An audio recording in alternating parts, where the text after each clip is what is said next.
प्रत्यावर्ती धारा जनित्र।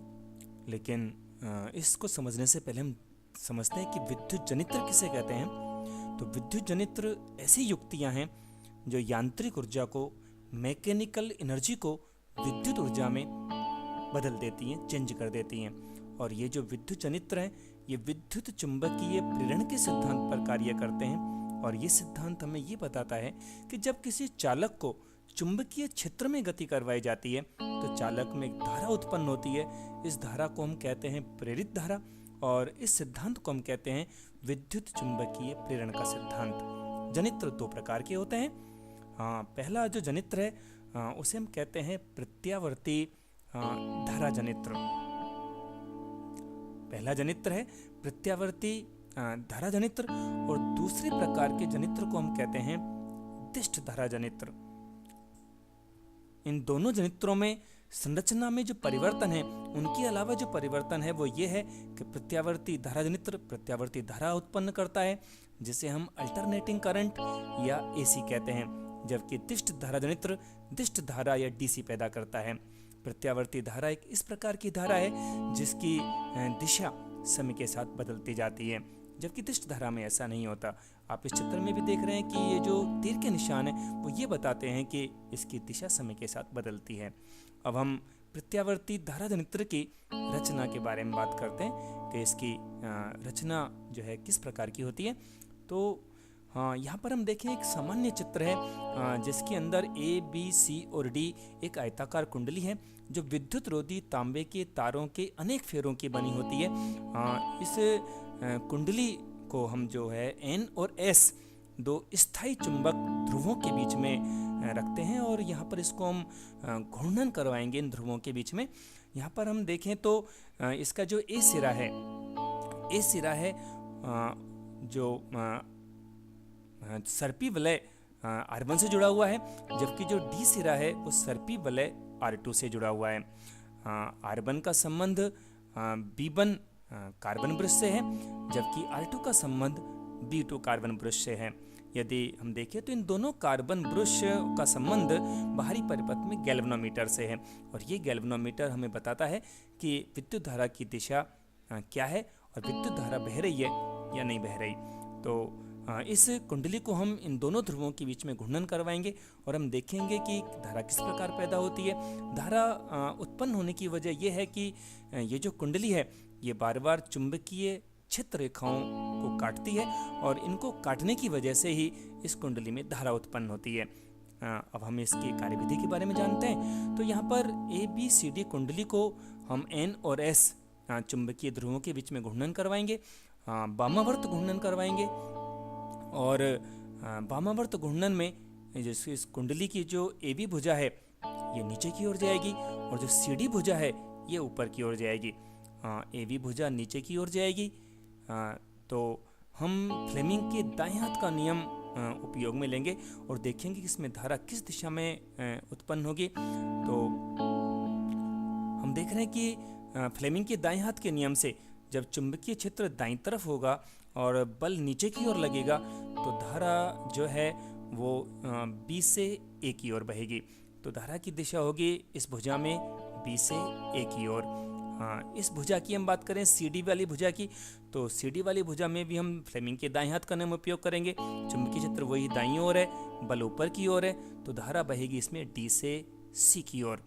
तो इस भुजा में ए बी भुजा में बी से ए की ओर और सी डी भुजा में डी से सी की ओर। बी से ए की ओर धारा बह करके R1 सर्पी वलय में, R1 से B1 ब्रश में, B1 से B2 ब्रश में और B2 ब्रश से D से C की ओर जाएगी। मतलब इस समय धारा बहेगी B1 से B2 की ओर। यदि हम इसका ग्राफीय निरूपण करें, ग्राफीय रिप्रेजेंटेशन करें, तो इस को हम इस प्रकार से प्रदर्शित करेंगे कि ये इस प्रकार हम इसका ग्राफिकल रिप्रेजेंटेशन करेंगे। और आप देख रहे हैं कि बिल्कुल यहाँ पर ये धारा जो है अधिकतम है। अधिकतम इसलिए है क्योंकि यहाँ पर जो कुंडली है ABCD ये चुंबकीय क्षेत्र रेखाओं के बिल्कुल लंबवत होगी, और लंबवत होने से ये रेखाओं को अधिकतम काटेगी और धारा अधिकतम उत्पन्न होगी। अब हम एक ऐसी स्थिति के बारे में बात करते हैं जबकि आधा घूर्णन पूरा हो चुका है और आधे घूर्णन के बाद में जहाँ भुजा CD थी वहाँ भुजा AB आ गई है, और जहाँ भुजा AB थी वहाँ भुजा CD आ गई है। हम वही वामावर्त घूर्णन करवाएंगे, CD भुजा नीचे की ओर और AB भुजा ऊपर की ओर।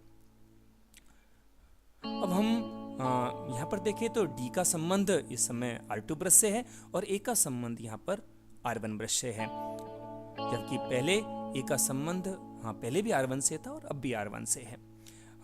फ्लेमिंग के दाएं हाथ का नियम उपयोग करेंगे तो फ्लेमिंग के दाएं हाथ के नियम से धारा CD भुजा में बहेगी C से D की ओर। पहले बह रही थी इसमें D से C की ओर, और जो AB वाली भुजा है उसमें धारा बहेगी A से B की ओर, जबकि पहले बह रही थी ये B से A की ओर, तो अब बहेगी A से B की ओर। तो धारा C से D की ओर और फिर D से जाएगी R2 सर्पी वलय में, R2 से B2 ब्रश में, B2 से B1 ब्रश में, और B1 से धारा A से B की ओर बहेगी।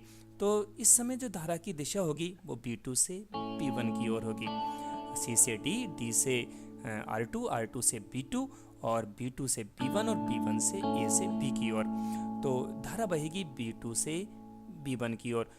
आप देख रहे हैं कि यहाँ पर पहले धारा बह रही थी B1 से B2 और आधे घूर्णन के बाद में धारा की दिशा होगी B2 से B1 की ओर। ग्राफिकल रिप्रेजेंटेशन को पूरा करें तो धारा की दिशा चूंकि बदल चुकी है, अतः हम इसको नीचे की ओर प्रदर्शित करेंगे। तो जो ये तीर के निशान है वो बता रहे हैं कि यहाँ पर धारा अधिकतम है। धारा अधिकतम इसलिए है क्योंकि यहाँ पर कुंडली चुंबकीय क्षेत्र रेखाओं के बिल्कुल लंबवत है और अधिकतम संख्या में उनको काटती है। तो इस पूरे एक घूर्णन में धारा की दिशा 2 बार बदल चुकी है। तो इस अल्टरनेटिंग करंट में एक घूर्णन में धारा की दिशा 2 बार बदलती है। क्योंकि धारा की दिशा बार बार बदलती है इसलिए इसको हम इस धारा को हम कहते हैं AC अल्टरनेटिंग करंट। और अब हम देखते हैं इसका एनिमेशन कि किस प्रकार से प्रत्यावर्ती धनेत्र काम करता है। तो यहाँ पर जो लाल वाला इसका सिरा देख रहे हैं आप, ये उत्तरी ध्रुव है। हरा वाला जो सिरा है ये दक्षिणी ध्रुव है, और लाल वाला सिरा मतलब उत्तरी ध्रुव से दक्षिण ध्रुव की ओर ये चुंबकीय क्षेत्र रेखाएं हैं, और इनके बीच में ये एक आयताकार कुंडली है जो घूर्णन कर रही है। इसकी भुजाओं पर हम गौर करें और भुजाओं में देखिए कि धारा की दिशा किस तरफ है। बाहरी परिपथ में देखिए हम कि धारा की दिशा किस तरफ है। और अब हम इसको घूर्णन करवाएंगे इस कुंडली को, और हम ये देखेंगे कि धारा की दिशा में क्या परिवर्तन होता है आधे घूर्णन के बाद में।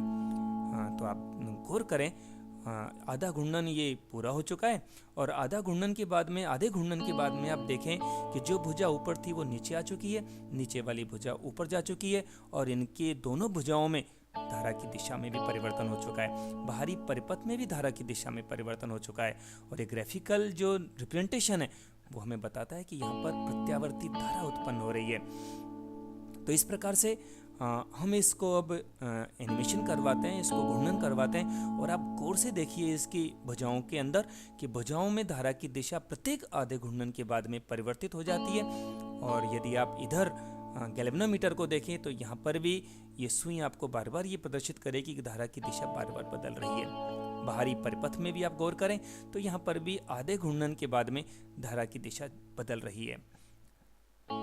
आप इस एनिमेशन को जरा गौर से देखिए और देखिए कि धारा की दिशा किस प्रकार बदल रही है। क्योंकि धारा की दिशा बार बार बदल रही है इसलिए ये अल्टरनेटिंग करंट है, प्रत्यावर्ती धारा है।